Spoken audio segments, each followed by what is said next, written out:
afternoon. Like the moderator said earlier, my name is Tom Close. I'm also known as Milongo Thomas. I'm a medical doctor. Apart from that, I'm also a musician. I'm an illustrator. I'm an author. And I have so many things that I haven't yet discovered about me. So there's a lot of story.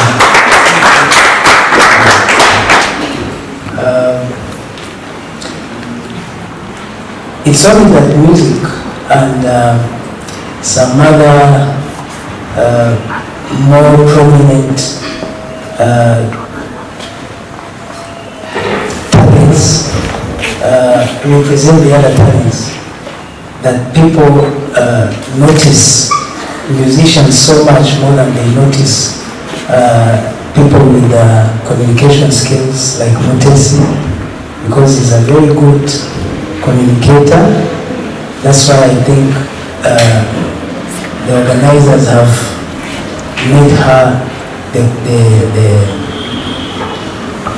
coordinator, the moderator, sorry. There's a lot of talents other than music. Playing soccer, playing basketball, acting, writing poems. There's a lot of talents that go up to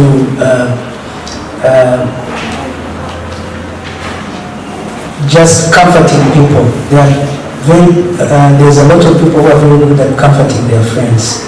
That friend whom you think you need to talk to when you feel you're down, when you feel you're depressed, that friend you feel you want to talk to has that talent of, comforting you or comforting other people. So everyone has a talent. It's up to everyone to discover what they do best with less efforts. Actually, your talent is what you do at your best, but with less efforts. For example, you discover that you're an artist when you're able to compose a song with less efforts, while others can take a week or a month, or when you're able to write a book and come up with a very interesting story, while it's very hard for other people to do that. So a talent is anything that you do best that others do with a lot of efforts. And what I managed to discover is that God gave us our talents to help us survive in this world.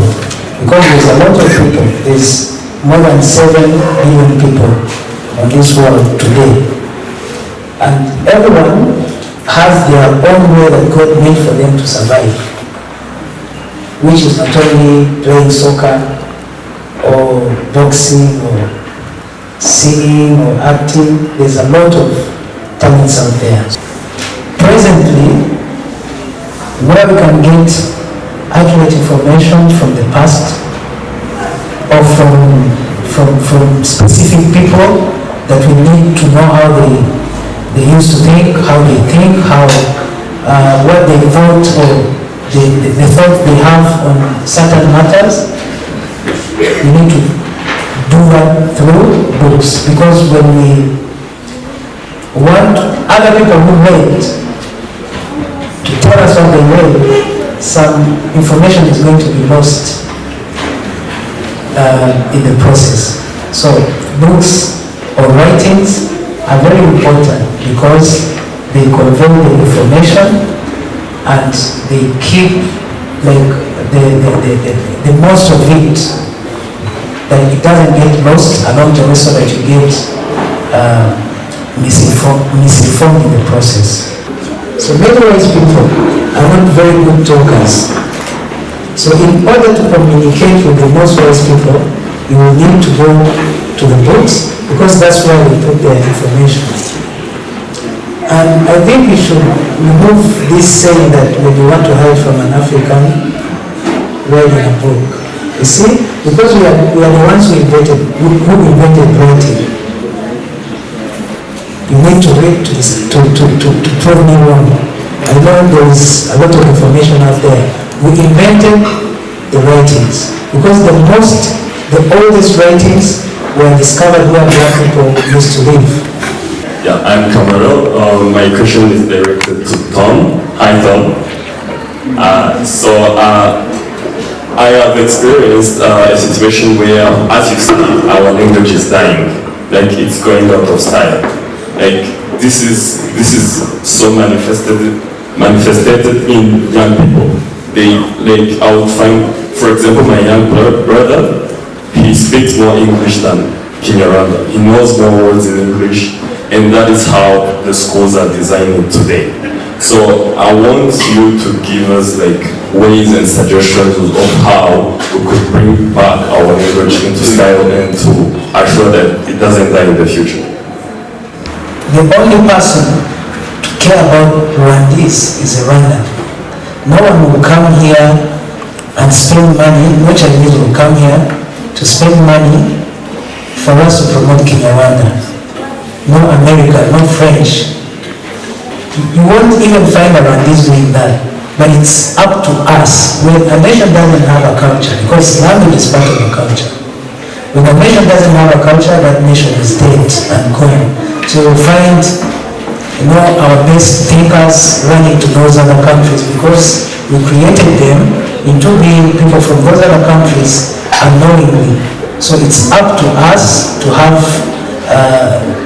that urge in ourselves to push our languages, to make sure that it's actually our mother tongue. The reason is because when a kid is communicating to the mother, we are communicating in that mother tongue. So once we start communicating in English with our kids, then English has become their mother tongue because that's what they're being nurtured to speak when they grow up. So it's up to us to feel that once we ignore our mother tongue, we are going to be swallowed by these other big cultures. When I was writing my book, I had challenges, a number of them. I don't want to talk of some challenges of what, but what I know they are there. Even you when you were writing yours, you met different challenges. Please, I want you to tell us, how did you overcome the challenges to make that journey until you publish your book? Thank you so much. I try to do almost all the work because what Mutesi didn't mention is writing is also expensive. Because when you're writing, to make sure that your writings are correct, you need to have editors, you need to have those people who are going to see if the technique is okay, if the language, the spellings are done well, if the grammar is fine, and you need to pay those people.